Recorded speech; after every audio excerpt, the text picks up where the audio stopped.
জিয়ার সৈনিক মোস্তফার কোদাল ধরো,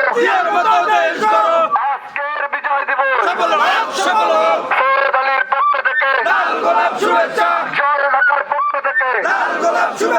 সৈয়দ আলী এগিয়ে চলো, সৈয়দ আলী এগিয়ে চলো, তিন ভাই এগিয়ে চলো, তিন ভাই এগিয়ে চলো, নীলফামারীর ঘাটি